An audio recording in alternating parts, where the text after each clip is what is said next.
Uno de los aspectos de los que más orgullosos estamos es que estamos intentando conocer mejor a nuestra población.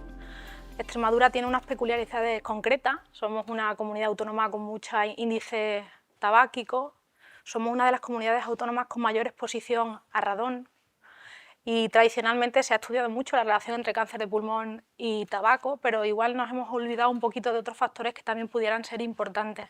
Ya empieza a haber evidencia incluso de la doble exposición, tanto a tabaco como a radón, y justo somos la comunidad autónoma probablemente que esa coexposición sea más notable. Por lo tanto, tenemos que conocer qué repercusiones tiene en el tipo de cáncer de pulmón que tendrán nuestros pacientes y además ser representativos en los estudios nacionales e internacionales que están justo estudiando eso, porque nuestra población también tiene que estar representada.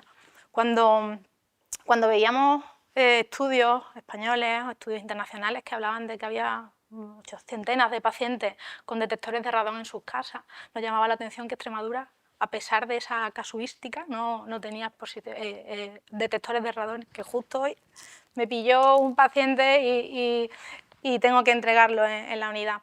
Hemos logrado implicar en nuestra labor asistencial diaria este tipo de estudios poblacionales que nos van a aportar más información. Exposoma, uno de los proyectos liderados por Laura Mezquita, por ICAPEN, del IDIVAPS, que se hacía este racional y hablando con ella, haciendo trabajo entre compañeros y grupos colaborativos, pues nos planteábamos cómo no Extremadura iba a estar ahí representada, ¿no? Otro ejemplo es Mirror, que era un poquito menos ambicioso que Exposoma. Ahora Exposoma incluye más factores desencadenantes de cáncer de pulmón, implica no solo analítica, sino también la muestra tumoral, la biopsia y el análisis de esta, además de un detalle, unas preguntas, una anamnesis mucho más amplia en cuanto a características de los pacientes que probablemente en eso antes no poníamos tanta atención. Una vez que se conoce nuestra población, que se estudia, primero hay que hacerse las preguntas, conocerlas y publicarlo, ¿no? Y es ahí donde podremos ofrecer tratamientos de acuerdo a ese nuevo conocimiento. Todo aquello que no nos preguntemos, que no conocemos, que no publiquemos, nunca vamos a poder impactar, mejorar y ofrecer terapias más dirigidas a ese tipo de población. Por lo tanto, es uno de los esfuerzos principales, es conocer mejor a la población extremeña y que estemos bien representados en los estudios tanto nacionales como internacionales. Con respecto a la medicina de precisión, que es un poco lo que comentas, se está hablando mucho de medicina de precisión, se está hablando mucho de la necesidad de la caracterización molecular del cáncer de pulmón y estamos generando, en concreto en nuestro centro, estamos haciendo más de 900 NGS anuales. Se está generando mucha información. El reto es utilizarla bien y de ahí la necesidad de hacer un comité molecular donde se reúna a expertos de distintas disciplinas en la que aprendamos, seamos capaces de divulgar y sobre todo usar bien el conocimiento que se está generando. Y hay una peculiaridad, o la idea surge de que sea algo autonómico, porque el conocimiento no podemos quedarnos en los grandes centros, ¿no? Extremadura es una región con muy poquita densidad de población, ¿no? Es una región muy amplia en la que hay hospitales en la periferia y tenemos que intentar que todo paciente, viva donde viva, pueda tener acceso a la información y a los avances, a las novedades y sobre todo a interpretar bien qué alteraciones moleculares tiene su tumor y de ahí la idea. El impacto probablemente todavía no lo estamos viendo, eso vendrá porque estamos en los primeros pasitos, pero necesitamos perseverar en este tipo de iniciativas de calidad que van a redundar en un tratamiento dirigido con menos toxicidad y más eficacia en todo paciente extremeño. La multidisciplinaridad es algo ideal, pero es difícil de conseguir, que haya realmente sinergia, que haya crítica constructiva, que haya entusiasmo en los profesionales. Estamos muy faltos de entusiasmo, desgraciadamente, debido a la carga asistencial. Y el comité multidisciplinar de nuestro hospital ha logrado tener todo eso, ha logrado un espíritu crítico constructivo en el que aplicar la innovación es un reto que todos estamos siguiendo. Está logrando, a pesar de las diferencias entre disciplinas, ¿no? Porque cada uno tiene una perspectiva distinta, pero somos capaces de poner al paciente en el centro y ofrecer lo mejor de cada disciplina para que el paciente se vea beneficiado, y estamos intentando, de la misma manera que hablábamos de la medicina de precisión, estamos intentando que esa atención sea transversal, tanto dentro del hospital como poder llegar a todo aquel paciente de la región que lo necesite, porque la cirugía torácica no está en todos los hospitales y no de la forma puntera que tenemos en este hospital. La radioterapia, como veremos a lo largo de la entrevista, hay algunas disciplinas, incluso la oncología médica, aquí tenemos áreas concretas, oncólogos destinados solo a la patología, que por casuística simplemente y por implicación va a tener mayor conocimiento de la patología, que tenemos que poner al servicio de nuestros compañeros para poder asesorar, acompañar y guiar un poco si en algún momento lo consideran. Esa es la clave del comité, la buena relación, el poder aplicar la innovación y hacerla llegar a todo paciente que lo necesite, independientemente que esté dentro del centro o sea referenciado. Otro de los grandes retos, de los grandes de las grandes fortalezas que creo que hemos logrado construir en los últimos años es una unidad de investigación y de ensayos clínicos muy potente. Y esto no es fácil. Vivimos en Badajoz, estamos en Extremadura, somos parte de la descentralización, ¿no? Sabemos que la investigación la acaparan en más del 50% las ciudades como Madrid y Barcelona, por muchos motivos, pero sin embargo también hablamos de universalidad y equidad, acceso a innovación de todo paciente de nuestra península. Y ahí nosotros, cuando levantamos las manos, intentamos dar calidad, aumentar la oferta terapéutica, las ventanas de oportunidad a nivel sistémico en enfermedad precoz, e incluso estamos intentando extrapolarlo al diagnóstico temprano y a las peculiaridades epidemiológicas de nuestra población. Porque el paciente extremeño no quiere salir de aquí. Tenemos que intentar acercar la innovación al paciente extremeño que no quiere o no, en según qué momento de su etapa vital, que muchas veces en la última fase, supone una barrera importante tener que desplazarse a ciudades que están a 300, 400, 800 kilómetros, como pudiera ser Barcelona, y estamos intentando, en la medida que podemos, hacer una investigación de calidad, poner todos los recursos que están en nuestra mano, la mayor profesionalización. Nos estamos ayudando de un equipo de coordinadores de ensayos potentes, intentando involucrar a todas las disciplinas en el manejo del cáncer de pulmón para justo poder acercar la innovación y la investigación a todo paciente extremeño sin salir de su entorno, que probablemente sea distinto, ya digo, por esas peculiaridades, es distinto al que tuvieran que tener si tienen que salir una vez a la semana o dos veces a la semana a un centro de referencia que está a cientos de kilómetros de aquí. El impacto en el paciente viene de la mano del acompañamiento. Desde el primer síntoma intentamos estar cerca del paciente en cada etapa, cada disciplina implicada, desde el inicio hasta el final, sea curación o mortalidad, porque el cáncer de pulmón sigue siendo una patología mortal. Lo que queremos es que el paciente esté confiado de que los especialistas que van a darle la mano en cada paso de ese camino van a estar implicados, van a asumir la responsabilidad de darle la mejor respuesta según en qué momento y qué necesidades tiene, y ese trabajo lo estamos haciendo de una forma longitudinal a lo largo de toda la trayectoria, sea cual sea la necesidad. Desde el diagnóstico temprano, las mejores técnicas quirúrgicas, las mejores técnicas diagnósticas previamente, el mejor tratamiento radioterápico combinado o tratamiento sistémico, y en la parte de alternativa terapéutica innovadora poder tener y ofrecer el ensayo clínico que necesite en cada momento, además de los mejores cuidados paliativos, que son otro de los servicios implicados en el tratamiento del cáncer de pulmón en el final de los días. Estamos intentando que, como os decía antes, este entusiasmo, estas ganas de mejorar sea por cada disciplina y el paciente lo perciba y se sienta acompañado en cada necesidad que surja a lo largo de todo este duro camino que es el del diagnóstico de cáncer de pulmón. Los siguientes pasos, en primero, es consolidar lo que estamos consiguiendo. Estamos iniciándonos en un cambio, yo creo que sustancial en los últimos años, en todas las distintas mejoras que hemos ido destacando. Hay que consolidar lo que ya hemos conseguido y no perder la perspectiva de que nos quedan muchos retos por delante, y la capacidad de mejora también es alta. Hay retos muy importantes en oncología, en recursos humanos, en técnicas, principalmente en recursos humanos, en la incorporación de nuevos roles que en algún momento habrá que liderar. Necesitamos biólogos moleculares, coordinadores de ensayos incluidos en nuestro sistema sanitario, que seguimos teniendo dificultades, porque está claro que el cáncer de pulmón no se trata solo por especialistas médicos, sino que necesitamos muchas disciplinas algunas de ellas novedosas, pero que tenemos que ser capaces de incorporar en el día a día del paciente oncológico y en el día a día del tratamiento del cáncer. Por lo tanto, consolidar lo que se está consiguiendo, que es muy bueno, yo creo que impactará de forma positiva en los próximos meses y años ese conocimiento, mayor conocimiento para tratar mejor, para conocer mejor la evolución y para poder conseguir resultados mejores en nuestros pacientes. Bueno, pues sobre todo en el tamaño de la muestra que se obtiene, porque con las punciones habituales lo que se obtienen son muestras citológicas. Nosotros con el crioEBUS obtenemos muestras de un tamaño mucho mayor, lo cual le permite a los patólogos el poder hacer estudios moleculares, estudios más exhaustivos a la hora de diagnosticar y de estadificar el cáncer pulmonar. También, además, incluso para ganglios donde no hay mucha celularidad, al ser una muestra más grande, es mucho más agradecida y se pueden diagnosticar lesiones que son más difíciles de otra manera, lógicamente.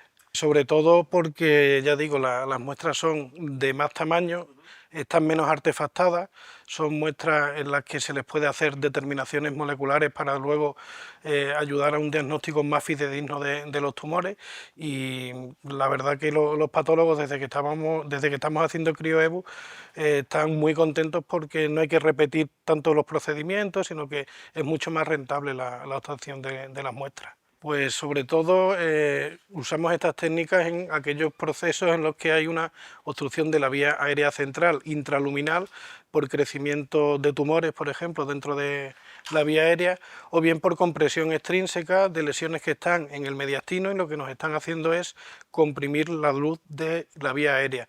Solemos usar varios procedimientos, broncoscopio rígido, láser, crioterapia, plasma argón, asa de diatermia, etcétera.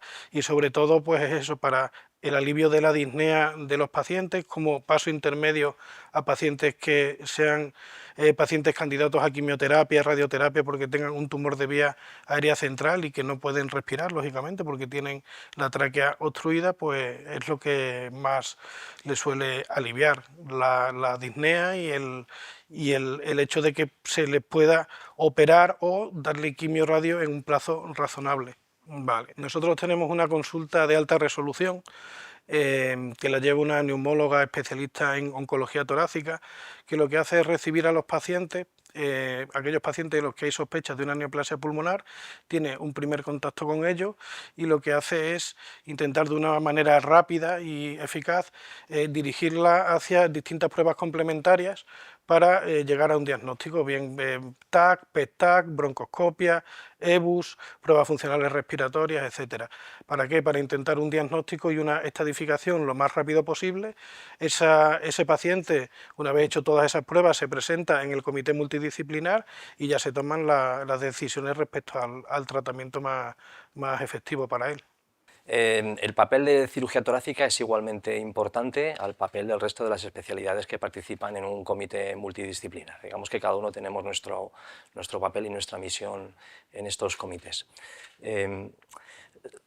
Nosotros tenemos, por decirlo de alguna manera, una ventaja con respecto al resto de las especialidades que participan en el comité.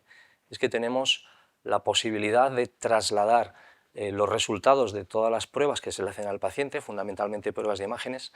Tenemos la posibilidad de trasladar esas imágenes que estamos viendo del TAC, del PET, de la resonancia, trasladarlas al campo quirúrgico. Y eso nos da pues, una visión diferente al resto de los especialistas. Siempre lo comentamos, cuando estamos viendo un TAC, no estamos viendo un TAC, estamos viendo un campo quirúrgico. Nos estamos imaginando cómo va a ser el campo quirúrgico de ese paciente. Y eso pues, nos da mucha ayuda a la hora de determinar si ese caso en cuestión se puede beneficiar de un tratamiento quirúrgico o no, en función de que esté invadiendo o infiltrando determinadas estructuras, de que sea un tumor resecable o que por el contrario consideremos, en función de todas las pruebas que se le han hecho, que es un caso no candidato a cirugía. Por eso yo creo que, aparte del resto de los compañeros que componen el comité, nuestro papel es muy importante a la hora de determinar si ese caso va a ser subsidiario de cirugía o, por el contrario, la cirugía no se podrá aplicar y habrá que pensar en otras modalidades terapéuticas. Los cambios en el tratamiento neoadyuvante Tratamiento neoadyuvante significa, supongo que los otros compañeros lo habrán comentado o lo comentarán, es dar un tratamiento de inducción citorreductor, reducir tamaño tumoral para después que el tratamiento quirúrgico resulte más simple, ¿no? o conseguir que pacientes que inicialmente no se van a poder operar, conseguir, después de estos tratamientos, rescatar a estos pacientes y que finalmente se puedan intervenir quirúrgicamente. El cambio ha sido importante. Recuerdo que hace unos años, ya muchos años, inicialmente, el único tratamiento posible que había para conseguir una reducción del tamaño tumoral era la quimioterapia. Bueno, los resultados no eran demasiado esperanzadores. Posteriormente se asoció la radioterapia y ahí el cambio fue espectacular, de tal forma que tenemos una amplia experiencia, muchísimos pacientes en los que inicialmente se consideraban como no resecables por enfermedad localmente avanzada y no candidatos a cirugía, y como consecuencia de la combinación de la quimio y la radioterapia se conseguían resultados importantes en cuanto a reducción de tamaño tumoral y posteriormente proceder a la intervención quirúrgica.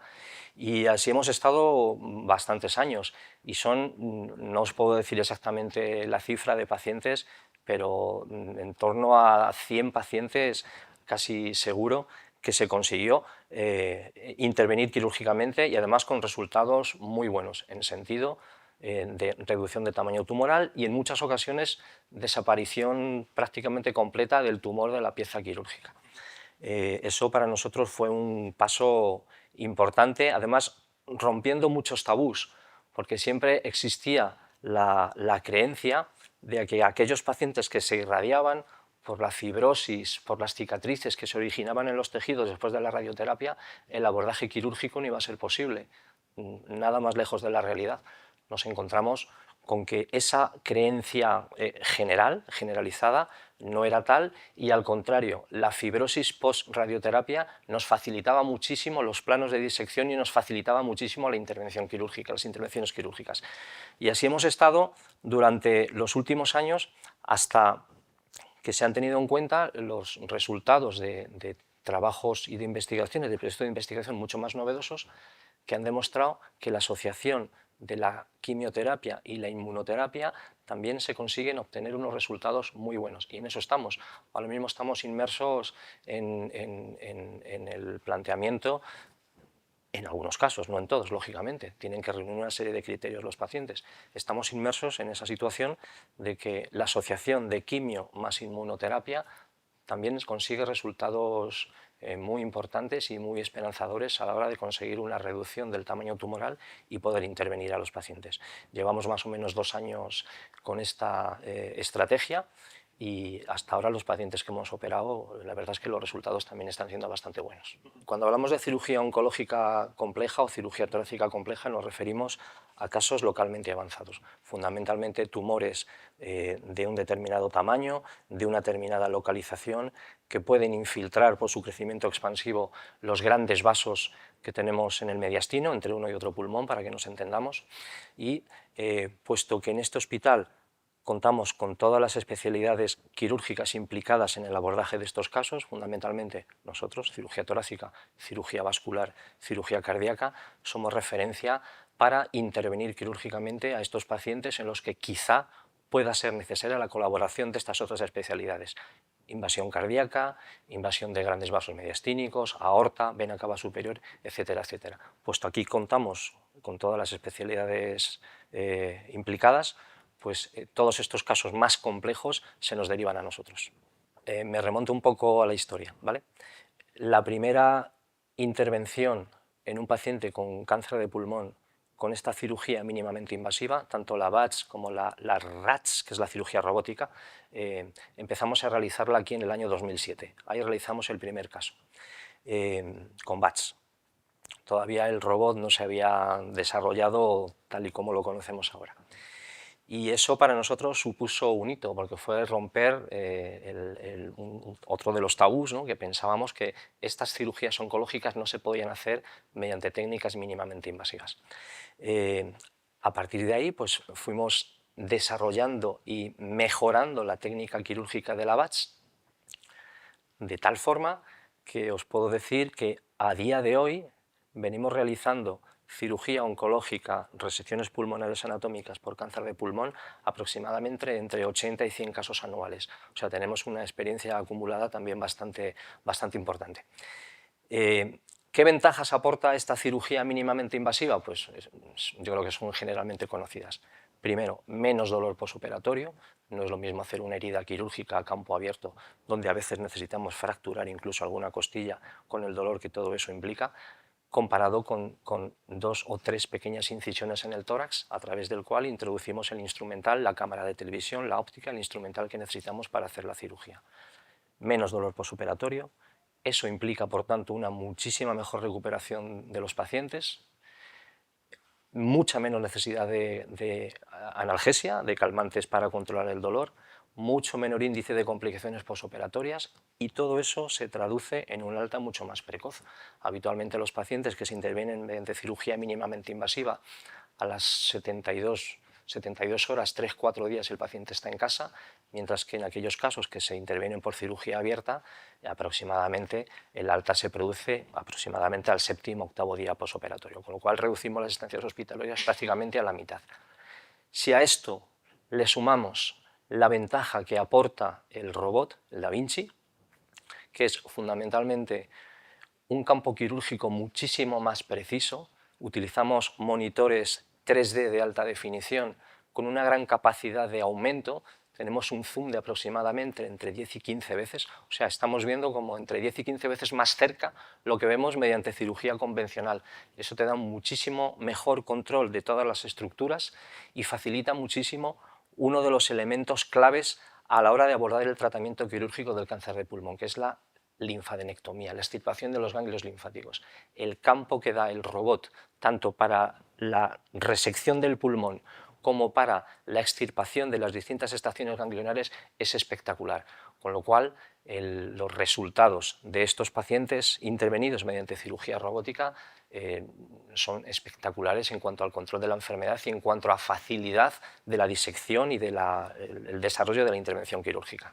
Existen varias acciones que pueden realizarse para acelerar un circuito en la mayoría de los servicios de anatomía patológica. De todas esas acciones yo destacaría las siguientes, ¿no? En primer lugar, asignar una prioridad de nivel 5 a todas las muestras de pacientes sospechosos de cáncer de pulmón de célula no pequeña. Esta es la máxima prioridad que tenemos y lo que permite es la menor demora posible en el corte, ¿vale? En segundo lugar, yo destacaría intentar evitar reentradas de la muestra en etapas previas del proceso, ¿vale? Por ejemplo, esto se puede conseguir activando en una sala de macroscopía, activando cortes para hematoxilina y conjuntamente, ¿vale?, solicitar cortes blancos para pruebas inmunistoquímicas si fueran necesarias y para PDL1. ¿Vale? Y así podremos ganar 1 o 2 días fácilmente.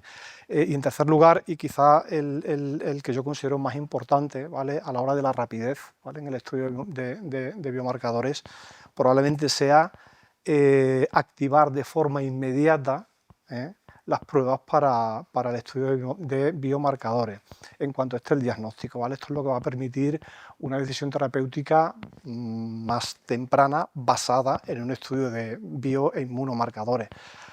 Me preguntaba sobre el impacto de un circuito acelerado en contextos adyuvantes y no adyuvantes, ¿verdad?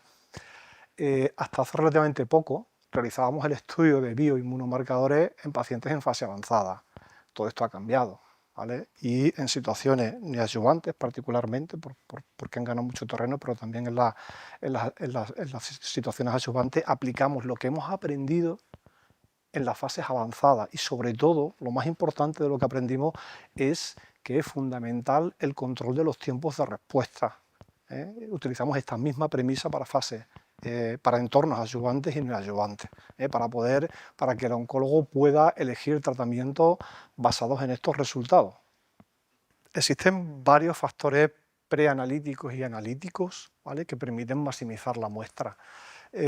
Son muchos. Yo destacaría particularmente lo siguiente. En primer lugar, controlar los tiempos de fijación. ¿Por qué? Porque son un limitante para el éxito en las pruebas moleculares. Una muestra mal fijada está abocada al fracaso molecular. En segundo lugar, destacaría probablemente, por la importancia que tiene, distribuir la muestra macroscópica, ¿vale?, en bloques diferentes, reservando un bloque para técnicas moleculares, ¿vale?, siempre que sea posible. Si vienen varios fragmentos, ¿vale?, pues lo incluimos en bloques separados. Si viene un solo fragmento pero es grande, ¿vale?, podemos seccionarlo e incluirlo en 2 bloques diferentes. Entonces así nos aseguramos siempre un bloque para diagnóstico y otro para molecular. En tercer lugar, destacaría, es necesario evitar desbastes innecesarios. Una vez constituido el bloque parafinado, suele ser necesario desbastar en cada procedimiento, ¿no?, para tener cortes en blanco. Esto puede evitarse solicitando desde la sala de macroscopía todos los cortes necesarios, es decir, pidiendo hematoxilina, ¿vale?, 1 o 2 cortes, pidiendo 2 o 3 cortes para pruebas inmunistoquímicas y pidiendo 2 cortes para PDL1, que ya lo mencionábamos anteriormente. En cuarto lugar, el uso juicioso de la inmunistoquímica, muy importante en cáncer de pulmón. Pedirla solo si es necesario y pedirla mínima, generalmente con 2 o 3 técnicas, es suficiente. El examen rápido in situ de la muestra tiene 2 ventajas, 2 funciones principales, ¿vale? La primera de ellas es emitir un diagnóstico en la cabecera del paciente, ¿vale? Y en segundo lugar, y yo creo que es la más importante, es que asesora sobre la adecuación del material para los estudios moleculares. En un momento dado, el patólogo el que está haciendo el ROSE, en una sala de TAC, en una sala de EBU, puede solicitar un pase o 2 pases adicionales para adecuar la muestra. Y normalmente va a reservar la mayor cantidad posible de la muestra, ¿vale?, para constituir un bloque celular sobre el que posteriormente vamos a trabajar como si se tratara de una biopsia tisular. Verá, el mayor impacto que tiene determinar el estudio de biomarcadores en la primera muestra ósea disponible es que reduce el tiempo de respuesta, ¿vale? Esto va a permitir al oncólogo tomar decisiones más tempranas basadas en estudios de biomarcadores y por lo tanto probablemente sean tratamientos más eficaces. Va a reducir la probabilidad de deterioro clínico y va a reducir la probabilidad de progresión de la enfermedad durante la espera de esos resultados. Es cierto que no siempre la primera muestra es óptima para realizar estudios moleculares. Entonces, en este sentido, la criobiopsia ha cambiado el panorama completamente en este hospital, por cuanto reduce de forma muy significativa la tasa de muestras que denominamos muestras insuficientes. Es una de las situaciones más estresantes para un patólogo. También tiene otras ventajas igualmente valiosas la criobiopsia. Yo destacaría 2, por terminar. Una es que preserva la arquitectura tumoral y esto por sí mismo es un factor pronóstico, ¿vale? Y en segundo lugar es que constituye una fuente valiosa de tejido tumoral para posibles ensayos clínicos. El conocimiento de las expectativas del resto de los miembros del comité multidisciplinar, en general de todos los miembros que estén implicados en el tratamiento del paciente con cáncer de pulmón de célula no pequeña, es crucial. Eso permite establecer sistemas de retroalimentación positiva. Y permítame un ejemplo que yo creo que ilustra bastante bien esta interacción. Sería la decisión consensuada de que el patólogo sea el responsable de iniciar, de solicitar las pruebas encaminadas para el estudio de biomarcadores. Básicamente eso es un sistema de reflejo de solicitud de pruebas y eso ha demostrado que disminuye drásticamente el tiempo de respuesta y que aumenta el número de pacientes testados. Actualmente hay nuevos entornos en la terapéutica oncológica, ¿no? Por ejemplo, la terapia no adyuvante. Nosotros conocemos y comprendemos estos nuevos entornos de primera mano gracias a los comités multidisciplinares y a una comunicación continua que puede ser, por ejemplo, vía telefónica, ¿vale? Eso crea la necesidad de adaptación del servicio de anatomía patológica, pues en este caso incorporando determinaciones de PDL1, EGFR y ALK para estos pacientes candidatos a terapias no adyuvantes. Bueno, pues en primer lugar, elaborar la experiencia principal se consigue elaborar unos protocolos más estrictos para tratar casos más complejos, que hace que todo el equipo involucrado en el tratamiento del paciente adquiera experiencia en manejar esas situaciones, que se repiten con una frecuencia suficiente como para adquirir luego una soltura que redunda en un beneficio en el paciente porque conseguimos más seguridad y disminuir el número de fallos o de incidencias que pueden ocurrir a lo largo de un proceso que es muy complejo. Un punto importante de la derivación de pacientes complejos, aunque eso no sobrecarga, pero es importante desde el punto de vista de que la literatura médica oncológica específicamente viene señalando desde hace mucho tiempo que pacientes complejos con patologías poco frecuentes es mejor que se traten en un centro especializado que gane experiencia. Eso ha demostrado conseguir mejor supervivencia y mejor calidad de vida. Con lo cual es preferible que esto sea así, que los enfermos que tengan situaciones más difíciles de tratar sean siempre tratados en el mismo sitio. Eso para el equipo, aunque sea más trabajo, pero redunda en mayor experiencia, mayor entonces familiarización con esa patología. Al final lo que acabas consiguiendo es que esa parte compleja, hasta cierto punto, digamos, se vuelva rutina, porque ya has conseguido una manera de trabajar contrastada que redunda en la seguridad del paciente. La planificación con PCT tiene dos vertientes.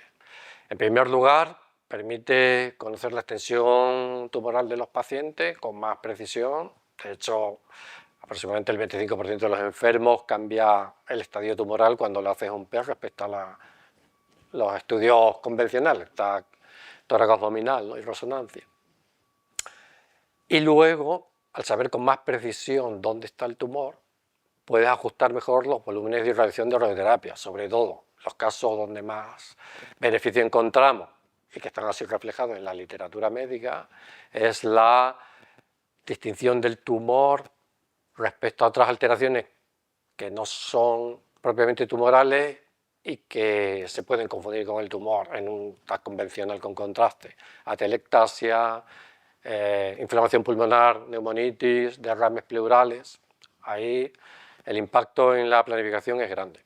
Y luego, a nivel del mediastino, de los ganglios, permite identificar aquellos ganglios afectados por tumor de los que eran dudosos en un TAC convencional o no están biopsiados. En resumidas cuentas, la localización del volumen tumoral es más precisa. Eso permite, está demostrado también en la literatura, ajustar mejor los volúmenes de tratamiento, la dosis, disminuir efectos secundarios, toxicidad y aumentar el control. Tengo que dar algunos datos estadísticos, poca cosa, pero Extremadura es una comunidad autónoma donde más del 20% de la población tiene más de 65 años. Aproximadamente el 70% de los municipios tienen el 25% de su población es también mayor de 65 años. La densidad de población de Extremadura es muy baja, aproximadamente unos 30 habitantes por kilómetro cuadrado, cuando la media europea son más de 100 habitantes por kilómetro cuadrado, o sea, menos de un tercio. Entonces tenemos una gran dispersión, una población envejecida, con pacientes cuya edad promedio de diagnóstico son 64 años, pero para el caso de los pacientes con radioterapia, que reciben radioterapia estereotáxica, la SBRT, nuestra experiencia, comprobada y estudiada, porque fue mi tesis doctoral, es de 74 años, 10 años más, con comorbilidades graves en la mayoría de los pacientes. Es decir, en índice de Charlson de 3, que ya se considera grave, pues el promedio de nuestros pacientes es de 4 puntos. Entonces son enfermos que viven lejos de nuestro centro, porque Badajoz es la provincia más extensa de España, estamos en una esquinita y nosotros tratamos pacientes de toda la provincia. Enfermos que se desplazan más de 100 kilómetros diarios, incluso 200, como vivas en la periferia, en la zona que llamamos aquí en Extremadura, la zona de la Siberia extremeña. 200 kilómetros, ida y vuelta, 400 en un día. administrar una dosis de radioterapia única. En pacientes seleccionados esto desgraciadamente no se puede aplicar a todos los tumores, pero sí en tumores localizados en pulmón, en una sola dosis implica un cambio sustancial a muchos niveles, de ahorros de transporte, de molestias para los enfermos y para los acompañantes de los enfermos, que pierden también muchas menos horas de trabajo y de atención, porque, como acabo de explicar, son pacientes ancianos con comorbilidades que no van a venir solos a recibir radioterapia, con lo cual venir una sola vez, tratarte un tumor de pulmón y tener una alta tasa de éxito, que supera el 90%, eso de un tirón, perdón por la expresión, pues es un gran avance. ¿Por qué otros centros no lo hacen? Porque quizás, ni en Extremadura ni en España no es una técnica muy extendida, porque hay un poco de miedo en esto de dar una sesión en un único disparo, un poco el síndrome del francotirador, ¿no? Que tienes el blanco, como falles ya se te escapó la pieza, ¿no? Pues aquí igual. Mientras que dar radioterapia en varias fracciones permite corregir un posible desvío. Ahí es donde viene nuestra experiencia de los tumores complejos. Como tenemos un trabajo ya previo desarrollado de dar tratamientos de alta calidad con unos flujos de trabajo muy estructurados y muy sistematizados, pues hemos podido implementar esta técnica de radioterapia de dosis única con más seguridad, porque ya venimos de un proceso previo. La radioterapia estereotóxica la empezamos hace 7 años ya, en 2018, pero la radioterapia estereotóxica de dosis única empezamos hace 3, hace menos tiempo, ya cuando íbamos muy rodados. Con lo cual, luego hemos aplicado esta técnica también para los metástasis cerebrales y iremos incorporándola a más localizaciones.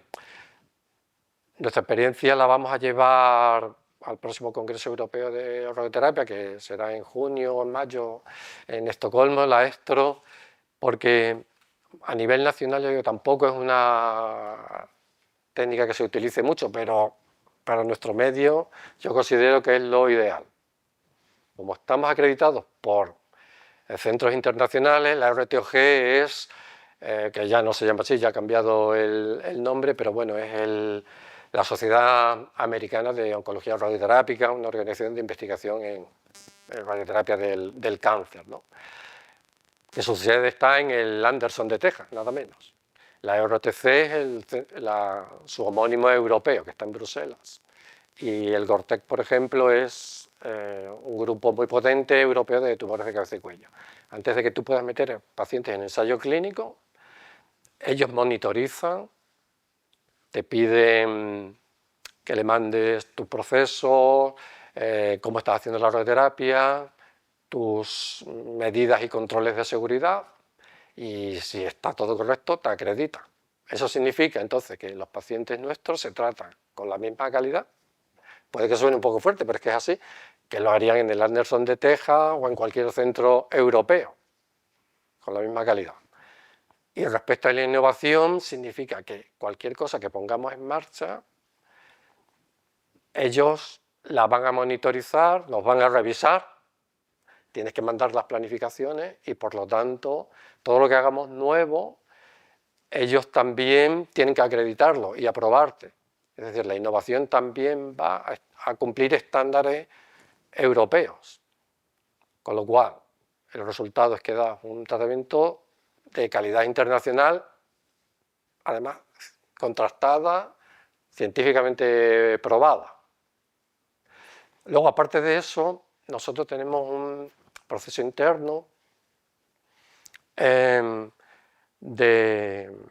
mejora del tratamiento radioterápico, bueno, oncológico en general, que pusimos en marcha hace 1 año y pico, un proceso de diagnóstico y manejo del cáncer de pulmón que involucramos a todas las especialidades que tienen papel en el manejo de estos pacientes, desde la anatomía patológica, radiología, medicina nuclear, cirujanos torácicos, neumólogos, oncología médica y nosotros. Un proceso que nos llevó más de un año de elaborar un protocolo, aprobado por todos y aprobado por la dirección del hospital. Eso también es una acreditación, digamos, interna nuestra, que está avalado por el hospital, de que tenemos un sistema una sistemática de trabajo que garantiza el proceso asistencial completo del paciente. Y me he olvidado de una parte importante que acabo de recordar ahora, desde el diagnóstico hasta que el paciente se cura o no, que desgraciadamente el cáncer de pulmón sí que tiene una alta tasa de mortalidad. Los cuidados paliativos también están involucrados en este proceso y también participaron y forman parte del manejo habitual del cáncer de pulmón. Entonces, en ese protocolo está abarcado todo, desde el inicio hasta el final del ciclo del paciente, ya sea porque se ha curado o desgraciadamente porque el tumor reapareció y se produjo el fallecimiento. Finalmente, una de las cosas más importantes es poder participar en ensayos clínicos. Es la manera de incorporar innovación incluso antes de que esta sea la práctica habitual. Puedes ofrecer a los pacientes tratamientos novedosos. Es verdad que no sabemos si esa novedad va a finalmente producir un beneficio o no, pero te permite hacerlo además en unas condiciones de seguridad, de implementar nuevos procedimientos, nuevos tratamientos, monitorizados por estructuras, por organizaciones que están asegurándose de que lo que estás haciendo es ético, es correcto y está dentro de los estándares de tratamiento. Eso supone un beneficio inmenso para el avance de la medicina y de nuestra práctica habitual.